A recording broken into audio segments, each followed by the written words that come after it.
There's no better way to get better at football than playing football. So if you want to, Taylor's going to finish it. I've always been confident in my abilities. I think, I'm a guy that can go out there, and I always believe in myself that I'm going to get open and make the play if they throw me the ball. The third. Ryan, end zone shot for Pierce. He caught it. Oh, what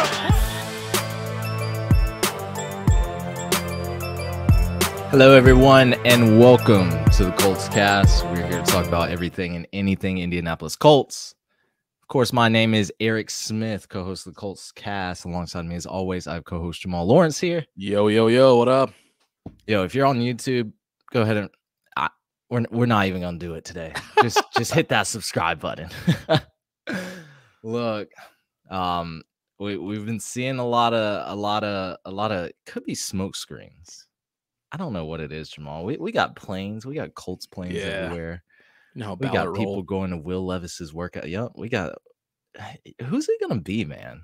I don't know what's funny because when we were in SoCal the other day with Bryce and CJ, it was like, a couple Colts players here. Anthony Richardson, same thing. Then today they like, the whole gamut's out and Louisville or Lexington for a private workout with Will Levis. Ballard posting pictures of the plane. I'm like, all right, what's really going on? What is really going on? I guess they're doing their due diligence. Yeah. Reality is Will Levis will most likely be available for us at 3 or 4. So we got to see what he's about. And, we already made our case for him. So let's see if the coaching staff, the front office, let's see if they really like Will Levis. But it's going to get crazy up until the end of April. I'm here for it, but I'm getting pretty exhausted from, one report to another. One day it's AR, another it's Will Levis. Next, it could be Jaren Hall. So, we really don't know, guys. We really don't know. But let's get right into the meat and potatoes. Look, DeAndre Hopkins. Talk to him. As you all may know, DeAndre Hopkins is on the trade market this offseason. It was reported by a few sources that the Cardinals intended to trade DeAndre Hopkins this offseason. They are supposedly looking for a second-round pick and a conditional pick or player in return for the 3-time first team All-Pro. Now, it's reported by Sports Illustrated, Albert Breer, that some teams believe that the Cardinals could cut Hopkins. There's a lot going on here. There's a lot. But for Colts Nation, one question remains. Does it make sense for the Colts to go after DeAndre Hopkins? We're going to dive into that today. So, Jamal, be honest. Should the Colts pursue the star wideout? So, when I first was reading about the, wanting at least a second-round pick and a conditional, pick for that, I said to myself, all right, well, it's got a kind of a lot of cap space he'll take up as well with those 2 picks, but, conditional. Call it what you want. How much? It's like 30 mil, right? 30 mil, yeah, I think it is, yeah. So he's not cheap. I'll give him that. He's not cheap. And at first I was like, I don't know. I like the thought of it, but is it realistic? Then the report you just talked about said, at this point, they may just drop him. And I'm like, hey, say less. Get him in here for more reasons than one. Guys, we're talking about DeAndre Hopkins here. This guy is not someone who has just kind of slacked around in the league. He's been in the league now for some time. He's had 3 seasons out of his past 10 or maybe 4 seasons where he haven't reached 1,000 yards. 2 of that being in the last 6 total. He's reached. 6. He's eclipsed it, right? Yeah, he's eclipsed it. So only 4 have been under or whatever. And I look at a guy who we look at his last 2 seasons where he didn't hit it. Of course, he only played 19 total games his past 2 seasons. Some was for injury, I think 9, and the other were for PEDs. Call it what you want. My man out here getting strong, but that's neither here nor there. But I say that because this is the perfect time. The money is a little steep, but we can work with that because we have a wide receiver 1 by the name of Michael Pittman Jr. who's going into a contract year this year. I've been saying day in and day out how MPJ for Colts is a wide receiver 1, but as any other high-flying NFL high-market team, a wide receiver 1, in my opinion, no, not. I think he's been very content with what he's had here. And I think that why not bring in this superstar who will either A, elevate not only the team, not only himself, but elevate MPJ or hurt MPJ. You got to earn, especially if you're going to be one, because I would assume that he's going to want a fat check or a fat contract next year. There's no question about it. We see what wide receiver ones are making. And when we have no one else on the team for it, I mean, you got to pay the man. So I really like the thought of having D-Hop come in and kind of putting everybody on their toes. For one, it elevates MPJ. It makes him work. It makes him grind. It's going to show his true value, I think, for sure. Two, it puts D-Hop in a good situation. It's one of those things where at first, he had that no clause, or excuse me, no trade clause. Yeah, which got forfeited from the PED. So that's out the window. So now, I mean, you can talk to him. He can tell if he wants to be here or not. And you got to entertain whether he wants to or not. And I think that plays heavy. But I also think about the fact that we have a rookie quarterback coming in. So, potentially rookie quarterback coming in. Why not give them a wide receiver one who's established, who we know can do what he needs to do? I think that D-Hop is a great choice at this point in time. I know that was kind of a lot, but I know he's a great choice at this time. So you would trade for him? You would give up a second-round pick? Let's say he's not getting cut. He's not getting cut. Yeah, if that's the case, then second round and another pick. And another pick. A conditional player. Yeah. I would go with the conditional pick. I kind of like that. I don't know what player they would ask for, to be honest with you. I would venture to say it's probably gonna be someone on the defense side of the ball. And we don't want to lose anybody else on that side. So I'll be content with the second round because I think that he brings that next level for this organization. Yeah. I'll be cool with the second round and that conditional third, fourth, fifth, whatever. I'm sure probably be the fifth with Gilmore being gone, etc. Yeah, I think the facts are there. He's one of the best receivers in the NFL. Like I think we can establish he's arguably top 5. Yeah, I mean when he's on the field, right. 6,000 receiving yard seasons. That can't go understated. Not many receivers, have that hanging around their career stats.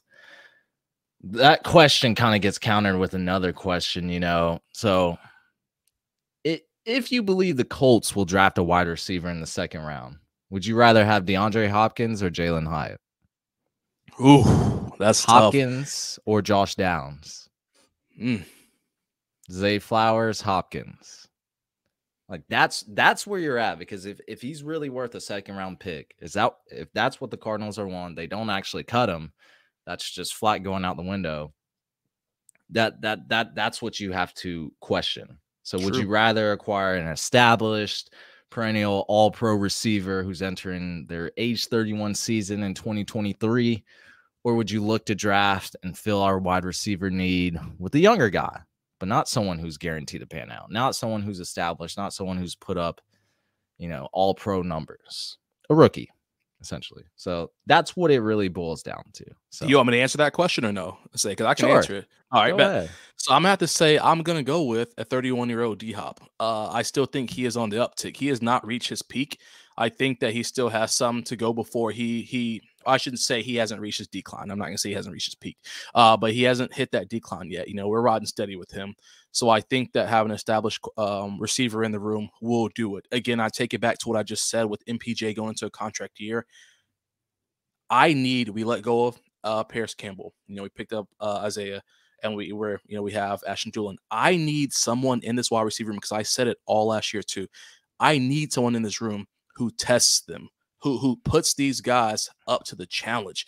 It is too lackadaisical in the wide receiver room, in my personal opinion, that these guys have been content with what's going on. And I know it's not all the wide receivers, because it's quarterback play, there's running back play, there's bland offensive play calls. There are a lot of factors that go into this, but I will sit here and say that I think that when we think of someone like D-Hop, who's going to come in and immediately that presence will be made known, that takes to another level. We talked about how Hendon Hooker, isn't the greatest quarterback to come into from Tennessee for us right now, because of how how much of a college style offense or unique style offense that is. Think about Jalen Hyatt for that situation there. Is he going to just be able to burn every single cornerback, every single play, and just have the ball heaved up to him each time? I don't know. That's we don't know how that works. It's an unconditional. So I think that when we have someone like D-Hop, who we know has proven himself year after year after year, less the 4 seasons between injuries and suspensions and all that good jazz, let him come in and do his thing. I would be willing to let that second round pick go and at least give him on the board for 2-3 years and see, because there's always going to be receivers coming out of the draft. There always are receivers coming out. Yeah, I do think so. This wide receiver class, in my opinion, isn't too strong. There's no clear cut wide receiver one going to be top notch. Like there wasn't like a Jamar Chase. Yeah. Or there isn't. I'm sorry. Now there's definitely some wide receivers that are interesting, but I don't like spending a top 5 pick, top 7 pick. I don't see there being a wide receiver like that. So is DeAndre Hopkins worth a second round pick? So yeah, he missed the majority of 2022 with PED suspension. When he got back, he was productive, posting 4 games with at least 9 receptions and 90 yards. I bet he would have had better games if Kyler Murray didn't go down in week 14. Yep. You know, that I think that's why his production took a slight hit. Having Colt McCoy and Trace McSorley back there didn't really keep defensive coordinators up at night. Kyler Murray, however, does, just with his legs, you know, and he can move the ball downfield. Like Kyler Murray is their franchise quarterback. And I know what you're saying, you know, hey, the Colts aren't even going to contend with a rookie quarterback and a first-year head coach. Why trade for him? I don't know if that's true. Dak Prescott went to the playoffs his rookie year. He was what, a 3rd-round pick? So did Lamar Jackson. What about Mac Jones? What about Andrew Luck? What about Andrew Luck, guys? What about Russell Wilson? What about Andy Dalton? There's been plenty of quarterbacks that contended in the playoffs the rookie year.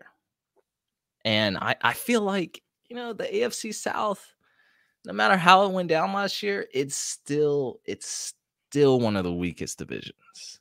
Let's be honest, guys. No question. Jacksonville Jaguars, they're the real deal. I feel like they got it under control now. They know what the game plan is. I feel like they're the favorites to win the AFC South this year. Texans and Titans, beatable. In my opinion. So there's always a possibility we can take the AFC South. That's just my opinion, man. Look, I think the cap hit is the worry here. The $30.75 million.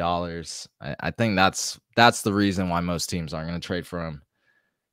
Not only are you taking a significant cap hit, but a 2nd-round draft pick as well. I think that wards some people off from a 31-year-old, you know, receiver.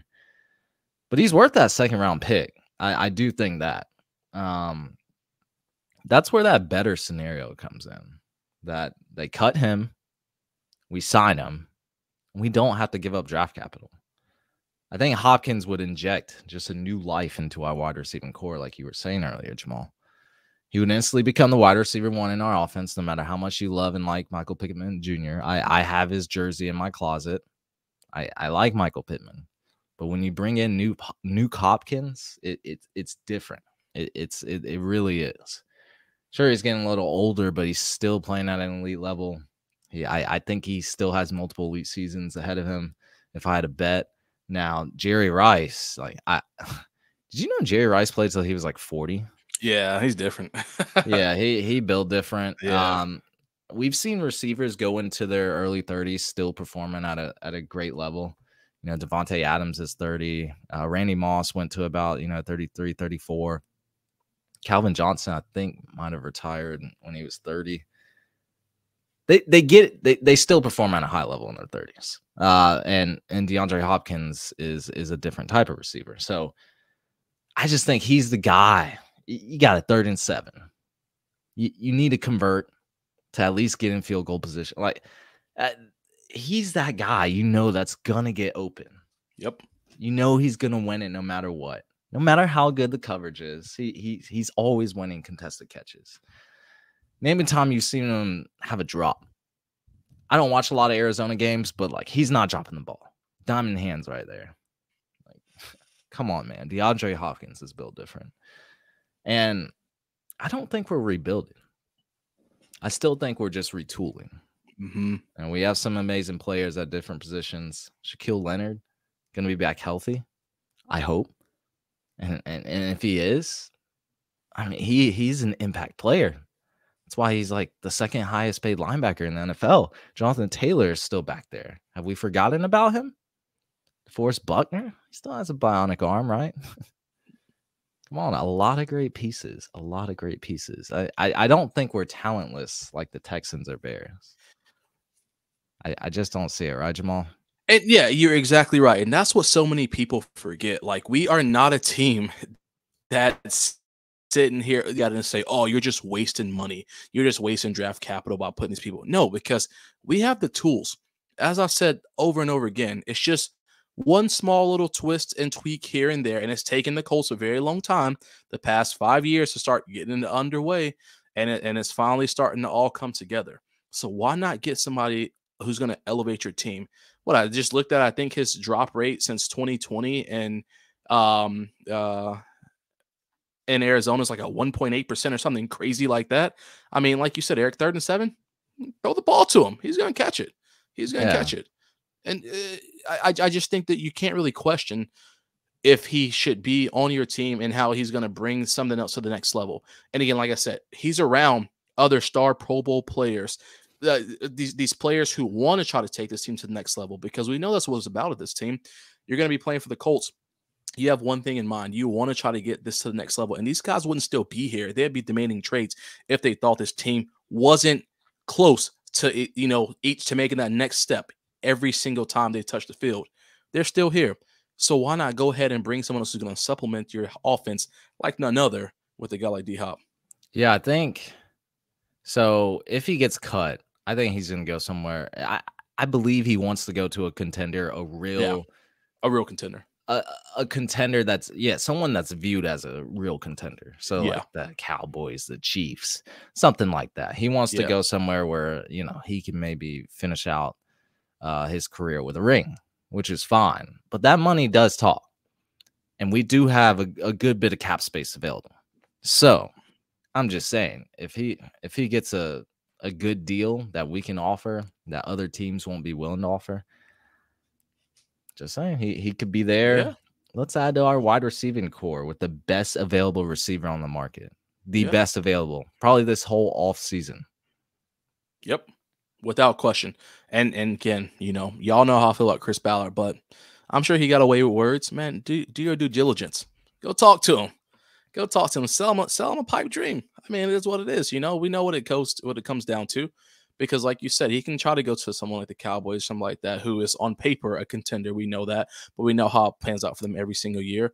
Or you can come to a spot where you look at, all right, we're in the midst of trying to get potentially a rookie quarterback. We have a brand new head coach who was in the Super Bowl last year. He has the tools and weapons around him, offense and defense. I mean, there's huge selling points, and we'll pay you. Why not? On an off note, I was talking to some Cowboys fans today. They're talking about trading up for a running back for Bijan Robinson. So they don't like Tony Pollard, man. It's it's so crazy to me. I don't know why Cowboys they fans want that don't 1-2 like punch. I get that, but just let Tony eat, man. I said it for the past year and some change. I'm like, yo, just let Tony Pollard do his thing. Nah, we gonna let him do all the dirty work and put Zeke in and let him get it and watch where he got them nowhere. Just accept the fact that Tony Pollard's that guy and run with it. Yeah. Well, Tony Pollard can't block, so there's that. Zeke's better, a little better, but we're not talking about the Cowboys. But Zeke was a good pass protector. Yeah. Anyway, Zeke is probably going somewhere else, or he is going somewhere else. He got cut. But anyway, we gotta stop talking about the Cowboys. DeAndre Hopkins. Look, I'll just close out with saying, gotta at least entertain it. For sure. I don't see a downside with him. Like, you can say, oh, he might get injured. A lot of players can get injured. He's not really injury prone. He's been pretty healthy most of his career, besides the last 2 years. Which I guess you could make a case that he's starting to become injury prone. But it was really the 2021 season, and then last year they kind of shut him down. I believe. Yeah. So, I mean, they had a lost season. That's why they're picking 3. But anyway, I think he's that good. I think he will help our rookie quarterback. He will help our whole situation we're going to be one of those surprise teams like we were last year, except we were surprised to the downside. I think this year we could surprise like the Seahawks did or someone like that, or the Giants with the first-year head coach, the Dolphins with a first-year head coach. Look, I think we're retooling. We're not rebuilding. Let's at least see if DeAndre Hopkins would like to come to us. Let's see if we can get him on. Hopkins, Pittman Jr., Pierce. Talk to him. Come on, man. That sounds good. Oh yeah. If I was a rookie quarterback, I would love that. Line Hopkins up in the slot. Yeah, line up anywhere. Hey, look, just put him out there. What's your oyster? Man, he better be on the line of scrimmage somewhere. Look, that's going to be it for us, everyone. Thank you for listening to the Colts Cast. We're live on Apple Podcasts, Spotify, YouTube, or any platform you use to listen to podcasts. We'll be back next time we do some more Indianapolis Colts content. Take care.